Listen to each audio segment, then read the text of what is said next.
चार युग के नाम और उसके महत्व क्या है? हिंदू धर्म में समय को चार युगों में विभाजित किया गया है: सतयुग, त्रेतायुग, द्वापर युग और कलयुग। इन युगों को उनके गुणों के आधार पर वर्गीकृत किया जाता है, जो कि सत्व, रज और तम है। सत्व गुण का अर्थ है शुद्धता, ज्ञान और सत्यता। रजगुण का अर्थ है गतिशीलता, कर्म और इच्छा। तम गुण का अर्थ है अज्ञान, मूर्खता और अंधकार। सतयुग सतयुग को सबसे अच्छा युग माना जाता है।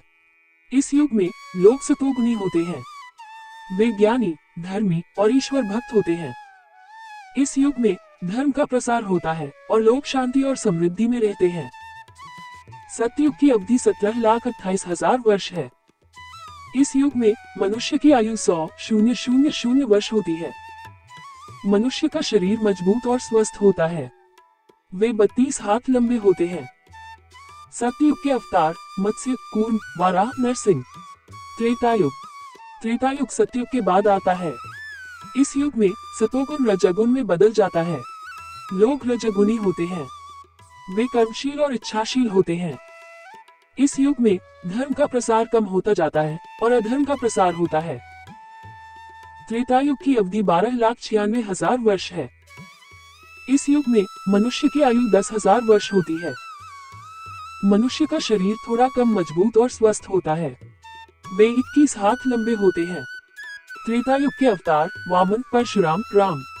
द्वापर युग त्रेतायुग के बाद आता है। इस युग में रजोगुण तमगुण में बदल जाता है। लोग तमगुणी होते हैं। वे अज्ञानी, मूर्ख और स्वार्थी होते हैं। इस युग में धर्म का प्रसार और भी कम होता जाता है और अधर्म का प्रसार होता रहता है। द्वापर युग की अवधि 8,64,000 वर्ष है। इस युग में मनुष्य की आयु 1,000 वर्ष होती है। मनुष्य का शरीर और भी कम मजबूत और स्वस्थ होता है। वे 11 हाथ लंबे होते हैं।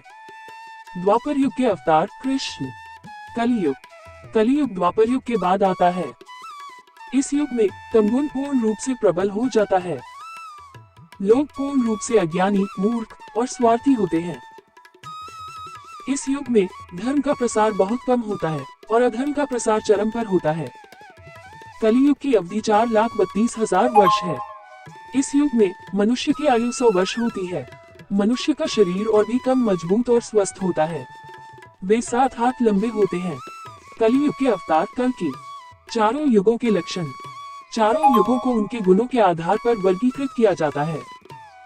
इन युगों के लक्षण इस प्रकार हैं: सतयुग सतोगुण का प्रबल होना, धर्म का प्रसार, शांति और समृद्धि, लोगों का ज्ञानी, धर्मी और ईश्वर भक्त होना, लोगों का लंबा जीवन, लोगों का मजबूत और स्वस्थ शरीर। त्रेतायुग रजोगुण का प्रबल होना, धर्म का कुछ कम प्रसार, अधर्म का प्रसार, लोगों का कर्मशील और इच्छाशील होना, लोगों का थोड़ा कम लंबा जीवन, लोगों का थोड़ा कम मजबूत और स्वस्थ शरीर। द्वापर युग तमगुण का प्रबल होना, धर्म का और भी कम प्रसार, अधर्म का और भी अधिक प्रसार, लोगों का अज्ञानी, मूर्ख और स्वार्थी होना, लोगों का और भी कम लंबा जीवन, लोगों का और भी कम मजबूत और स्वस्थ शरीर।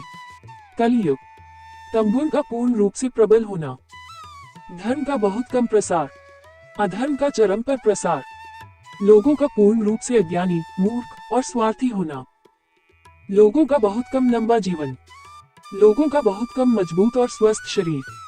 चारों युगों का क्रम: चारों युगों का क्रम इस प्रकार है: सतयुग, त्रेतायुग, द्वापर युग, कलियुग। चारों युगों को मिलाकर एक महायुग कहा जाता है। एक महायुग की अवधि 43,20,000 वर्ष है। कलियुग के अंत में महायुग का अंत हो जाता है और नए सिरे से सतयुग की शुरुआत होती है। हिंदू धर्म में यह माना जाता है कि हम वर्तमान में कलियुग में हैं। कलियुग की शुरुआत लगभग 5,122 वर्ष पहले हुई थी। यह माना जाता है कि कलियुग लगभग 4,27,000 वर्ष और चलेगा।